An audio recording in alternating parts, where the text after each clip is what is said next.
What's up, guys? Welcome back to another Houston Productions video. I'm your host Lucas to bring you another review, and today we are continuing to talk about The Last of Us, and specifically The Last of Us Episode 3. So this is going to go ahead and be your spoiler warning. Go ahead and come back to this video later on if you have not seen The Last of Us Episode 3. But before I can jump right in, I need you to do a couple things. I need you to, 1, go ahead and give this video a thumbs up. Number 2, go ahead and hit subscribe if you haven't done so already. And number 3, I need you to go ahead and hit that bell notification. That'll keep you up to date with all of our future videos as well. So with that being said, guys, let's go ahead and jump into my thoughts on The Last of Us Episode 3.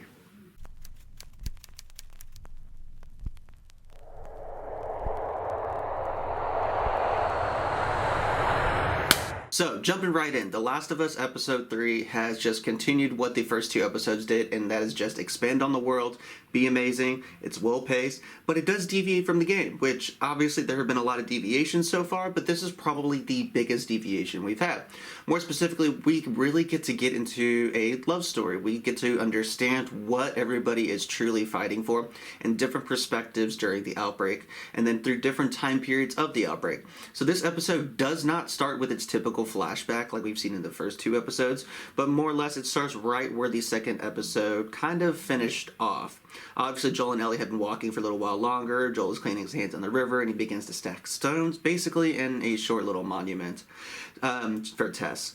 Now, like I said, this series has done something very well so far. They've established a well-lived-in world while keeping us in the know of things that have happened in the past that are directly affecting what we are going to be either currently witnessing or will begin to witness later on, which is great. And like I mentioned, this biggest deviation that happens in this episode is around Frank and Bill, who are the main characters of this particular episode, and kind of touching on something like that. Even though this is a show about the infected, that is not the main plot point. Much how like the main plot point of The Walking Dead wasn't really that the zombies were, out there and those were the Walking Dead. It was the people who were the Walking Dead. This is starting to fall into a very similar kind of mindset, and Craig Mazin has done a really good job of attaching people quickly to characters. In this one episode of TV, I think that he has done what some series, some movies have taken hours or seasons to be able to accomplish. He introduces characters, introduces 2 separate characters in subtle enough ways.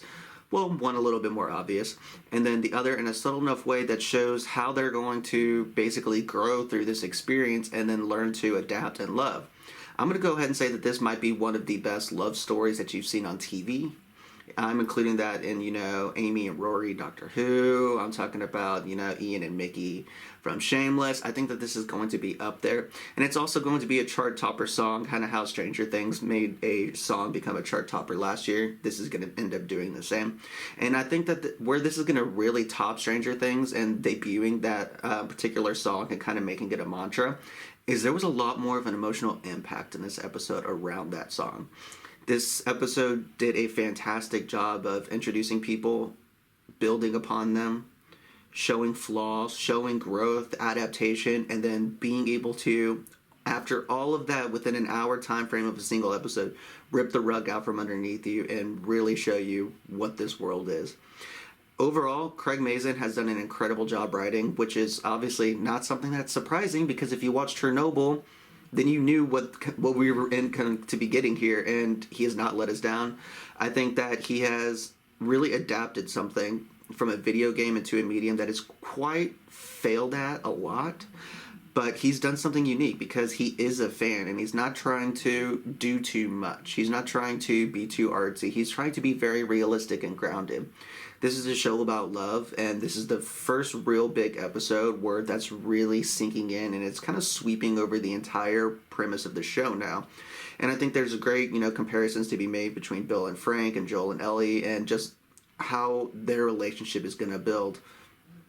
I'm not going to give you a full breakdown, Easter egg kind of thing. It's Wednesday when I'm getting my review up. I know it's late. Sorry about it, guys. I'll typically try to be on Mondays like I normally am with these reviews.